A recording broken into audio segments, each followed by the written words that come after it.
Welcome to the deep dive. If you've ever played around with a generative AI, asked it a question, got it to write something, you've used AI tokens. They're sort of the basic building block of this whole AI economy.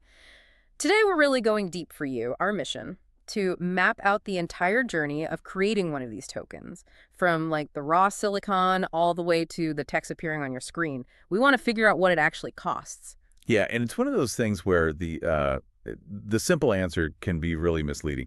Our research points to the marginal cost, the operational cost for just one token in, say, a super optimized cloud setup. It's tiny, almost nothing. We're estimating something like $0.0000038. Wow, okay, $0.0000003, vanishingly small. But you're saying that number hides the real story. Exactly. That tiny price tag is sitting on top of this enormous and pretty unstable financial structure. So it's not like this is cheap because running it is cheap, the OpEx, the electricity and stuff. Not primarily, no. It's cheap because someone somewhere spent a fortune on the CapEx, the capital expenditure, and they need to get that money back incredibly fast. Precisely. And that whole structure, it's under some serious pressure right now. Right. We've basically identified three major economic forces squeezing AI compute profitability, and they're kind of colliding. It's creating some, well, existential pressure for providers. Okay, let's unpack those. Where should we start? Maybe the one that seems to be breaking the old rules, like Moore's Law. Yeah, good place to start. That's the first force, geopolitical inflation. Technology usually gets cheaper over time. That's been the trend for decades. But now, because companies are diversifying supply chains, reshoring manufacturing, building these incredibly expensive plants in, say, the US or Europe instead of just Asia, Right. there's a structural increase in the cost of the most advanced silicon. It's baked in now. So fundamental cost is actually going up. And you combine that with the second force, which sounds like it speeds up how fast you need to recover that rising cost. That's depreciation risk. And it's a big one. The useful competitive life of this AI hardware. It's collapsing. We're moving so incredibly fast that the old ways of accounting for this stuff, amortizing a chip over 5 or 7 years, Forget it. totally useless. The real depreciation schedule isn't the physical lifespan. It's defined by whatever the next better chip comes out. Okay, so costs are up structurally, and the time to pay them back is shrinking rapidly. And the third force hits the other side of the equation. Yeah. The actual price you can charge. Right. Marginal revenue deflation. This is what people are calling the API price war. Yeah. All the big providers, they're locked in this relentless race to the bottom. They keep slashing the price per token, driving that revenue down towards the marginal cost floor, which we said is almost zero. So higher costs, less time to recover them, and falling prices for the output. That's quite the squeeze. It really is. And it means success in this game hinges on mastering that CapEx recovery, that capital management. It's not about saving pennies on the electricity bill. Okay, let's dig into that CapEx dominance then, because it starts right at the very, very top, doesn't it? The fabrication plant, the foundry.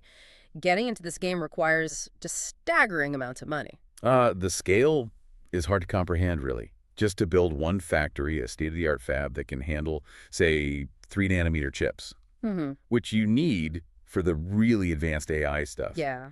That costs somewhere between $15 billion and $20 billion. Billion, with a B. With a B, just for one plant.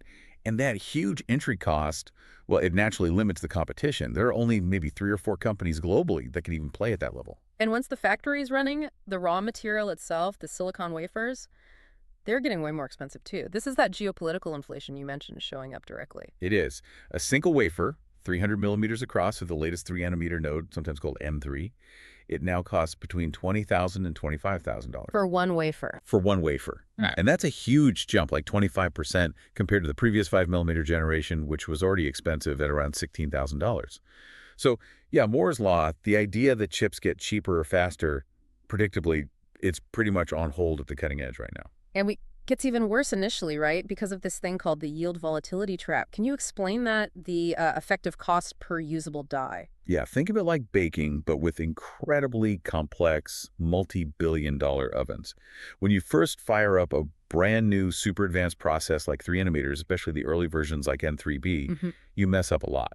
The yields are low. Early reports were talking about yields as low as 55%. Wow, so almost half are bad. Initially, yeah. That means for every $20,000 or $25,000 you spend on a wafer, you might only get usable chips from about half of it. The rest is basically waste manufacturing defects. So your actual cost for each working chip basically doubles at the start. Exactly. Your effective cost per usable die, the CPD, skyrockets.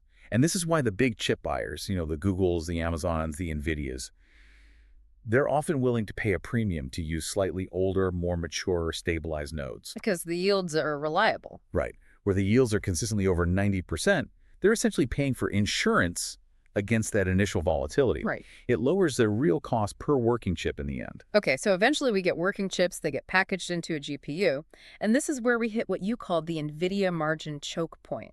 This seems to be where a few $1,000s worth of components turns into this massive CapEx headache for everyone downstream. Yeah, it's like the crucial toll booth on the AI highway. If you look at the bill of materials, the BMO, for something like an H100 GPU, you add up the silicon, the advanced packaging, and importantly, the high bandwidth memory, the HBM, which is actually the single most expensive part, around $1,500. Just for the memory. Just for the specialized memory. The total BMM comes out to maybe $3,000 to $3,320. Okay, around $3,000 in parts.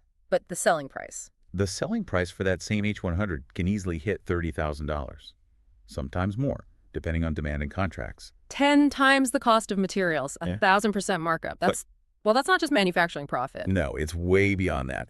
You have to see it as the price of scarcity. It reflects extreme margins, yes, sometimes hitting that 1,000% mark, but it's really the premium you pay for immediate access to essential, hard-to-get hardware.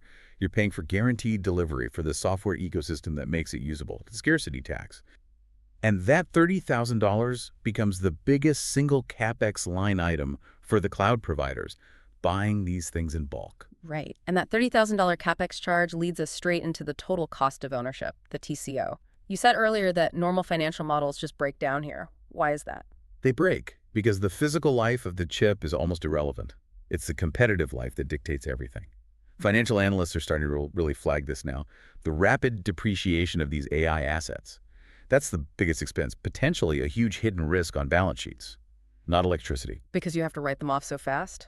Exactly. Companies are forced to compress their amortization schedules. They're often aiming for just 3 years, maybe even less in some cases. They're basically in a race against the clock, waiting for the next better chip to make theirs obsolete. That's precisely it.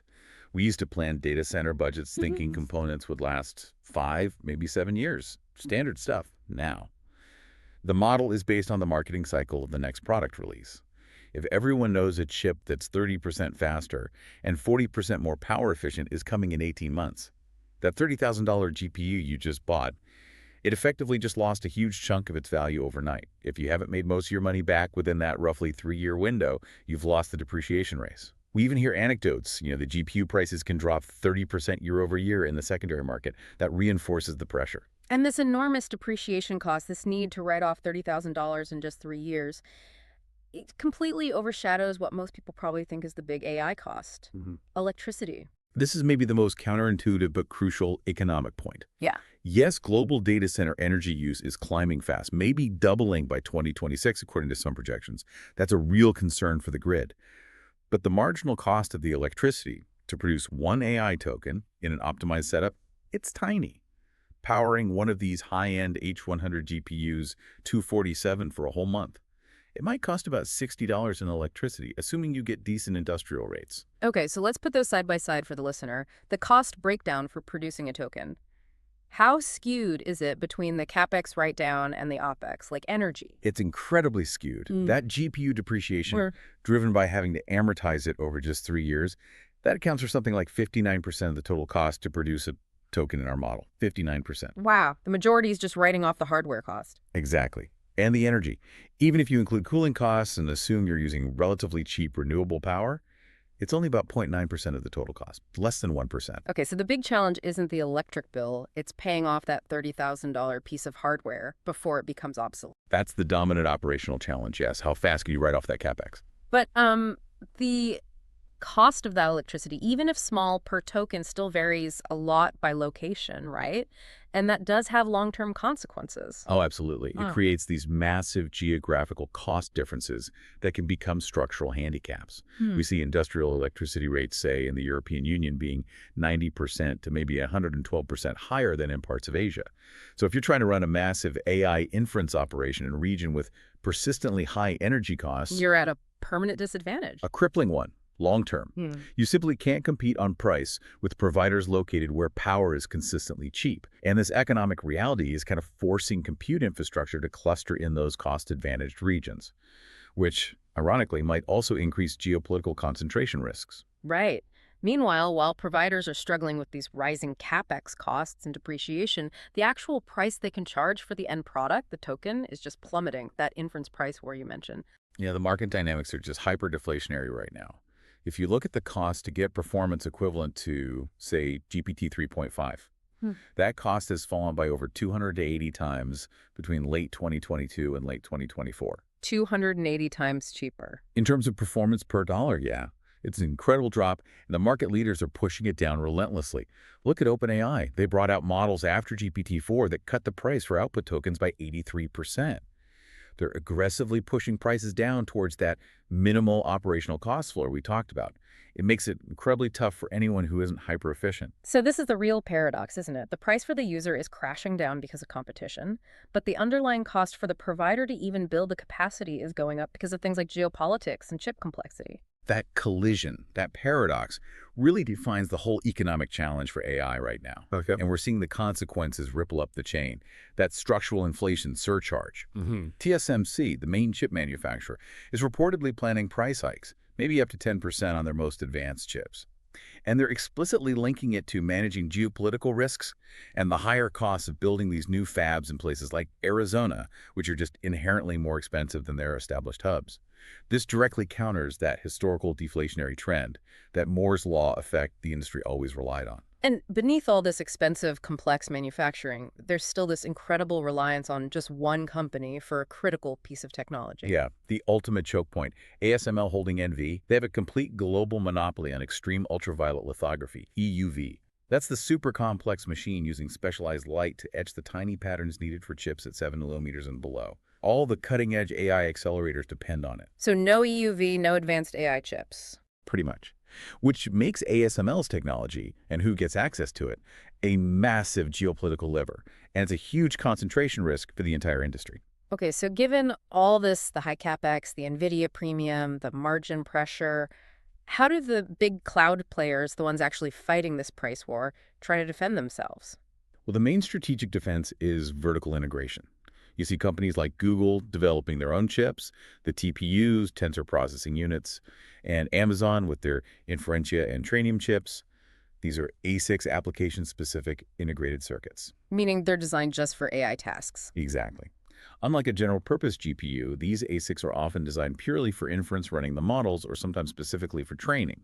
By designing their own silicon, they can potentially bypass paying that huge NVIDIA scarcity premium up front. And crucially, they can optimize the chip design for much better power efficiency for their specific AI workloads. And does that specialization actually deliver significant cost savings? The estimates suggest it can. Amazon's Inferentia 2 chip, for example.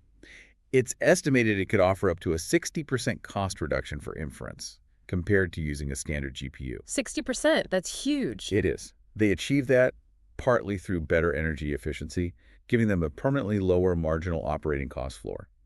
They tailor the chip perfectly to the job. Which seems like it's setting up a split in the market, right? It sounds like we're moving away from one type of chip trying to do everything. I think that's absolutely right. We're likely heading towards a clear market cleavage, a segmentation. On one side, you'll have the commoditized inference tasks, the high-volume text generation, image creation, the stuff most people interact with.